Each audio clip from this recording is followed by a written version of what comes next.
All right, today we're going to take a journey, but it's not about travel. It's about going way beyond the yoga mat.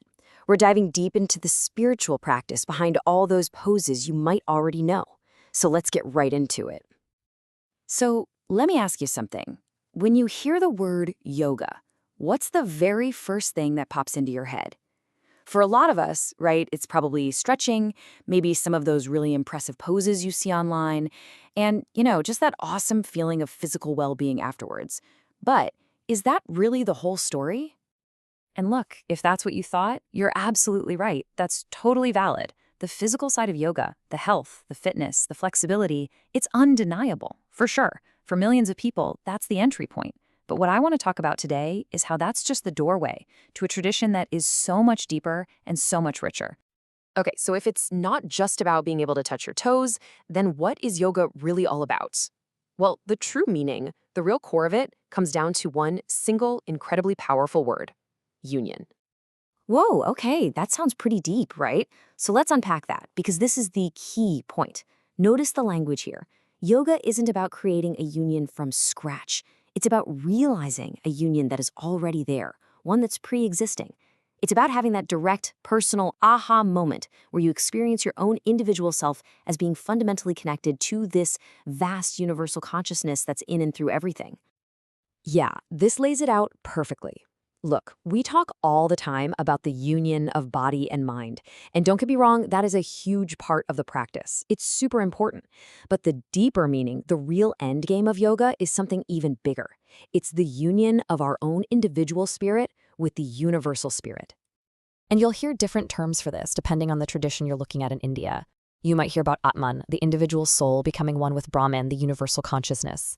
Or you might hear about Shiva and Shakti, these divine masculine and feminine energies uniting as one. But here's the thing, they're all just different words, different signposts, all pointing to the exact same fundamental truth, this idea of an underlying oneness. All right, so if the goal is this big, profound state of union, the next obvious question is, okay, great, but how do we get there? Well, the ancient sages were incredibly smart about this. They recognized that we're all wired differently, so they laid out 4 primary paths, or 4 main roads, each one designed for a different type of human personality. And here they are. This is a fantastic overview. You've got Jnana Yoga, which is the path of knowledge for the thinker. Then there's Bhakti Yoga, the path of devotion for the devotee. You've got Karma Yoga, the path of action for the doer. And finally, Raja Yoga, the path of meditation for, you guessed it, the meditator.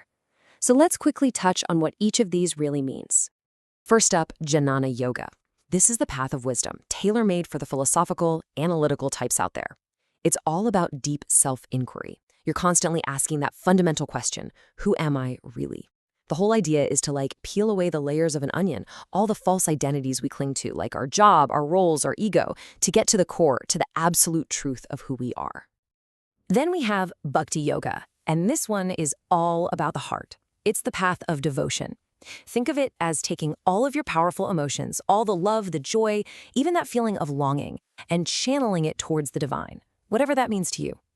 This could look like chanting, prayer, or maybe it's just about seeing a spark of that divinity in every single person you meet. It's really the path of love in action.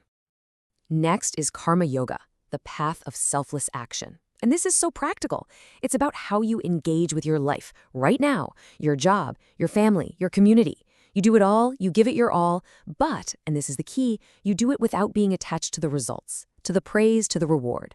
The focus is purely on the action itself, done with total dedication as an offering.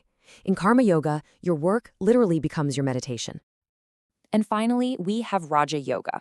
This one is often called the royal path because it's seen as this really complete, all-encompassing system. Its entire focus is on gaining mastery over the mind. And the main tool for that is meditation.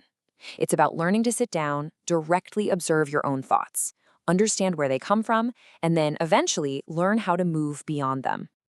So after hearing all that, you might be thinking, okay, I need to pick one. Am I a thinker or a doer? But hold on, because this is where a really common misunderstanding pops up. The thing is, these paths aren't separate choices you have to make. I love this analogy. It just says it all, doesn't it? The 4 paths work together like fingers on a hand. I mean, think about it. You would never ask which of your fingers is the best or most important one, right? That's a crazy question. You need the whole hand to function. And it's the exact same with yoga. These are just different aspects of one complete system. And this is why the whole modern idea of integrating the paths can be a little bit misleading. It kind of implies that they were broken apart at some point, but they weren't. They were never divided to begin with. Yoga has always been a holistic system. As we practice, we just naturally find ourselves leaning more into the aspects that fit our own personality, our own unique wiring. Okay, here's a perfect practical example to show you how this all fits together. A lot of us are familiar with Hatha Yoga, right? The physical postures.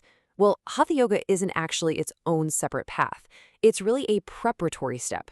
Its ultimate purpose is to get the body strong and the mind calm and steady, basically creating the perfect launch pad for the much deeper meditative work of, you guessed it, Raja Yoga. So, all of this brings the focus right back to you, because understanding these paths isn't just some cool intellectual exercise, it's really meant to be a map for your own inner journey.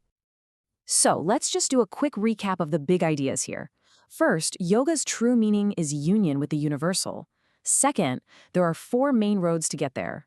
But third, these paths are totally interconnected, like fingers on a hand.